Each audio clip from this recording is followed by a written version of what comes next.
Hello, everyone. Happy New Year. I'm already failing on my New Year's resolutions because one of them was to put more effort into my appearance and also, therefore, put my face in my videos more often. But anyway, this is a little preview of what you'll see in today's video. I am making an assemblage art piece. So without further dudes, let's go waste some talent today. So this lovely box is going to be the base today. Thank you to my boyfriend for trash picking it for me. And I'm just letting you know there that I did sand. I didn't want you to have to watch that, so I just mimed it for you. For the base coat, I used the Waverly chalk paint in white, and I just did the parts that are going to show for now. No sense in wasting paint in the background there. And to cover the background, I am using squares of scrapbook paper and some index cards. I just did a pattern of green and white because that is the theme here. And I just, as you can see there in the background, I just pulled out like everything I could find in my stash that was green and or white.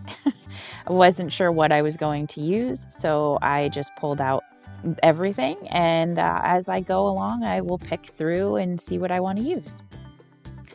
On the left here I did some rectangles of the scrapbook paper, and then for the large open area I'm using a flashcard from Dollar Tree. This was from the colors set of flashcards. Obviously this one is for the color white. And then I had one of the other flashcards where I cut off just the word green. On the right side, I am also using some numbers flashcards from the Dollar Tree. And this one I think was maybe number 24 or something like that. So it has 24 little limes on it. And then for the main open area on this side, I'm going to be using another color flashcard for the color green, which is this cute little cactus face. And then the word white from the other card.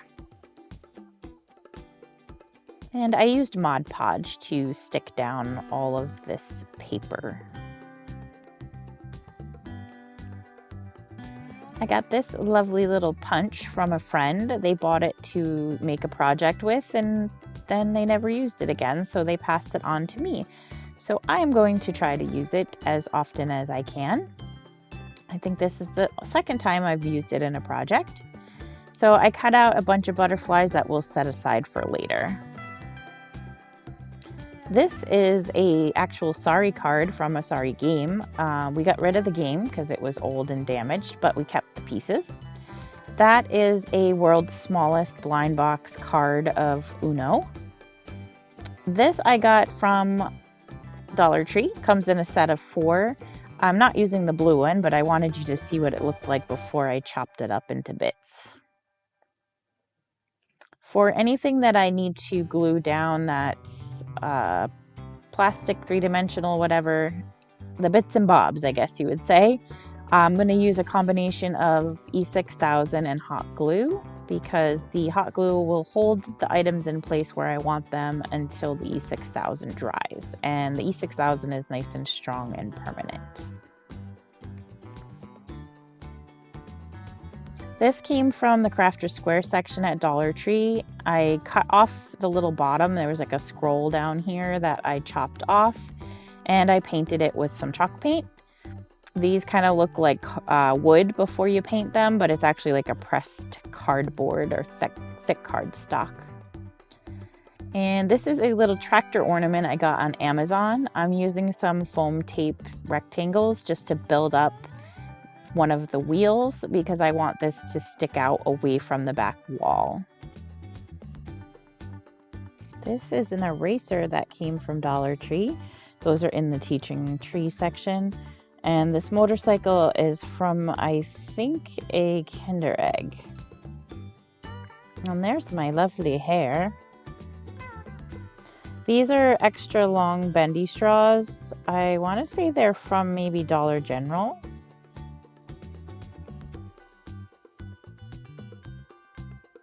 These little gears are the inside bits from some like tape dispensers that I got at Dollar Tree. When the tape ran out, I saved the plastic bits.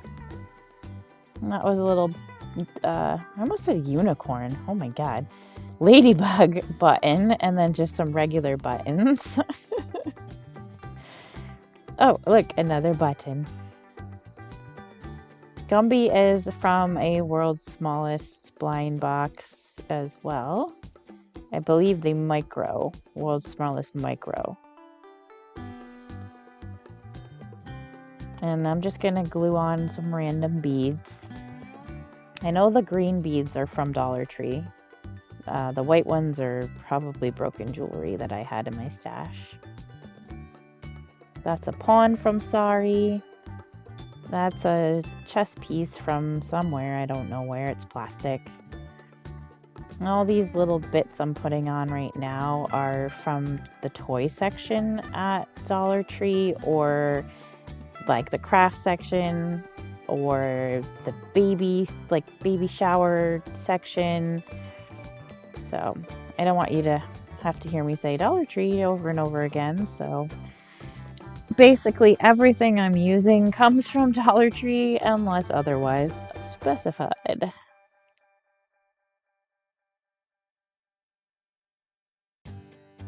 This is from Dollar General. I bought a set of plastic numbers. They were in the toy section to help kids count. They don't have magnets, even though they look like the kind that would be magnets. They're just plastic numbers.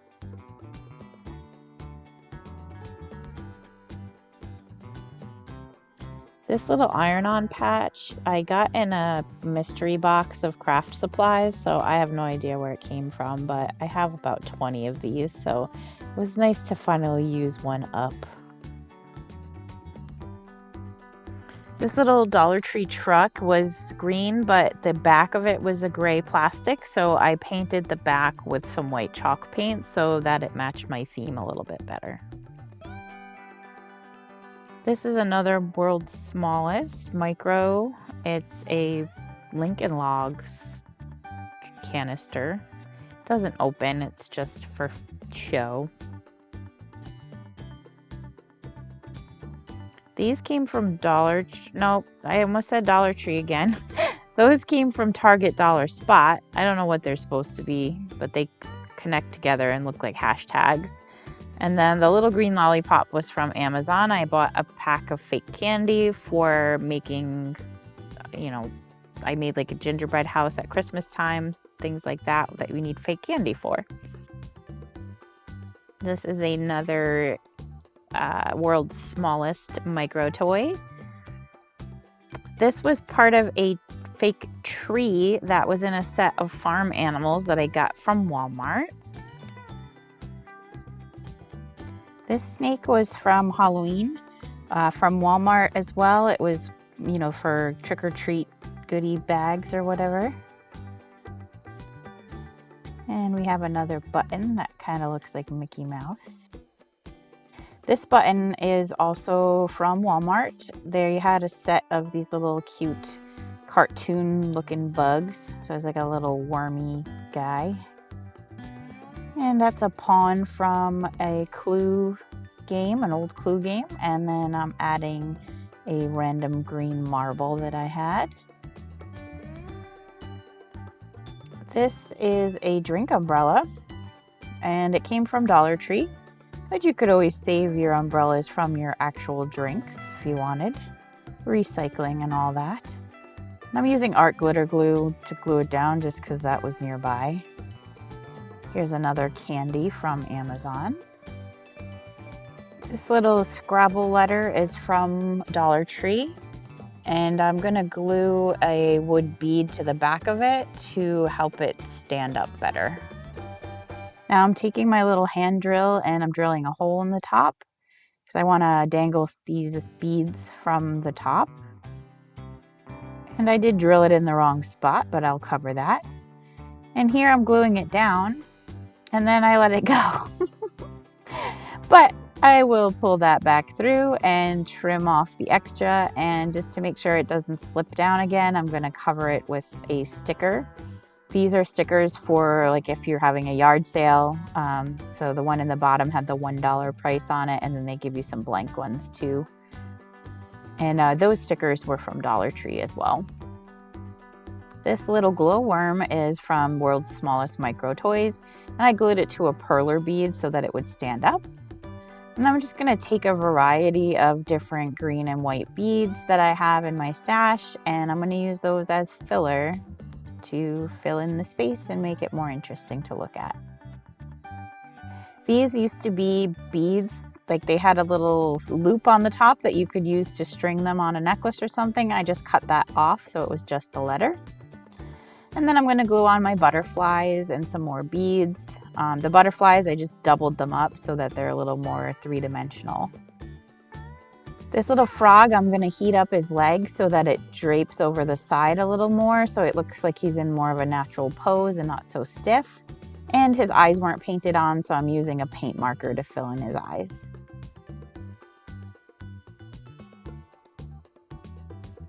Now I decided that the pure white box was a little bit boring, so I'm going to take some chalk paint and make some little dots all over the box to give it a little bit more interest. Now that that's all dry, I'm going to use some Mod Podge to seal in the paint. This will also help some of my items stick down a little bit better. And then I especially want to protect things that are made of paper, like the umbrella and the butterflies, so that they're a little more durable and won't rip so easy.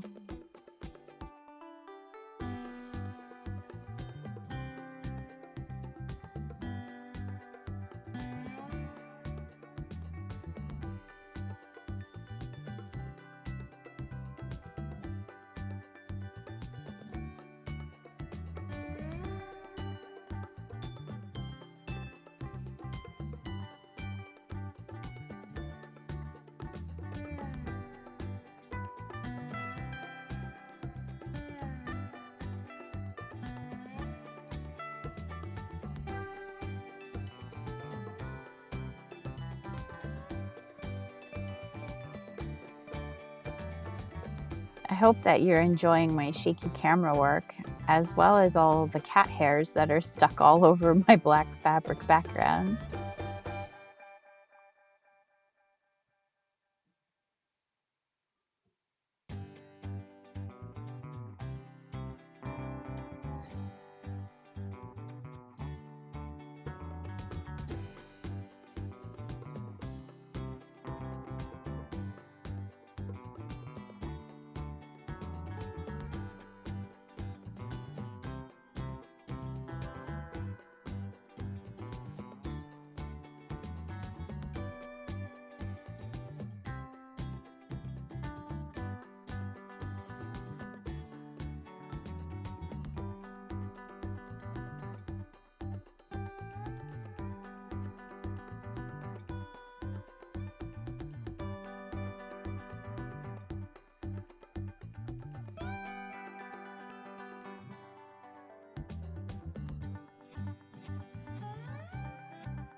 I hope that you guys found this interesting. Assemblage art or found object art is one of my top favorite forms of art. It's something I do quite frequently. So I will probably do more of that on the channel. So, let me know if you like this or not. I hope you do so that I can continue to show it to you. If you're interested in starting to do this or making a piece like this, some recommendations that I have for getting your objects are check Dollar Tree, check thrift stores or, Savers, places like that. Check Walmart and Amazon. You can usually find things pretty cheap at those places. Another thing you can do is ask friends and family to donate things to you. Old jewelry, old toys, A lot of times you'd be surprised at the kinds of stuff that people have laying around that they don't want anymore, that they think is junk, that they were probably going to get rid of or donate, that you can take apart and use in a piece of art. So a lot of the stuff that I use is broken jewelry from people that I know, or yard sales. You can find jewelry at yard sales. And, you know, my niece and nephew, as they grew out of toys and things, I would take the old toys or parts of them even. Like I mentioned before, I took apart those tape dispensers. Well, I think it's like glue tape that I bought from Dollar Tree. And when I was done using the tape, I took apart the dispenser and found the little gears inside, and I was like, hey, those are cool. Any kind of little small weird items you can use. I mean, I've even picked things up off the ground outside. Like I've found broken jewelry outside on the ground, or I found small shells or rocks on the beach. There's a lot of places that you can even get free items from if you just look around. So I kind of keep my radar on whenever I'm out somewhere for small objects. I'm always thinking in terms of, can this be used for art? And holiday items too, like when even the Dollar Tree after Christmas, Christmas stuff will go to 50% off. So it's, 75 cents or 50 cents, whatever the case may be. Sometimes you can use holiday items in assemblage pieces. Of course, you can make holiday assemblages, but there are some things that you could use all year round. Like, for example, they will put out wooden star shapes at Christmas time to make ornaments with, but a star can be for anything. It's just a star. So you kind of have to just keep an eye out for things like that. Old buttons, thimbles, the spring from inside a pen, all kinds of things like that you can hold on to, or ask friends for. Check your trash, check your recycle bin before you throw it away. Bottle caps, soda can tabs, all that kind of stuff. Anyways, I hope that you liked this. I do have a couple more assemblage type pieces that I will be posting soon, because I did make a couple of different types of assemblages as Christmas gifts for family this year. That's also partly why I didn't have a lot of holiday videos up this year. One reason was time, but the other thing too was that I was working on making gifts for friends and family this year. I had a little bit of a financially difficult year, so it was more economical for me to make gifts for people out of things that I have at home. And I mean, of course, obviously handmade gifts are very special and from the heart as well, so that was another reason. But because of that, a lot of the things I made for Christmas weren't very Christmassy, so I therefore didn't really post anything in December. But I will be posting them all now, so this is the first of those. And then I'm planning to do Christmas in July on my channel this year. I haven't done that before, so I figured I would do that, because I did have Christmas craft supplies that I had left over from years past, and then I did buy a couple of things this year that I saw in Walmart and Dollar Tree, so I put those away in a bin, and I don't really want to have to wait until next Christmas to work on that stuff, so I'm probably going to do some Christmas in July. And same thing with Halloween as well, so I might also do the Halloween in August. I think it is that people usually do that.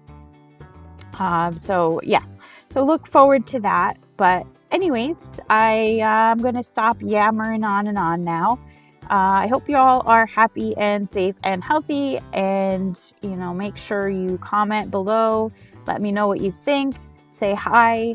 I love hearing from you guys. If you haven't subscribed already, please do so. It helps my channel to grow. And as always, be excellent to each other, and I'll see you next time. Bye bye.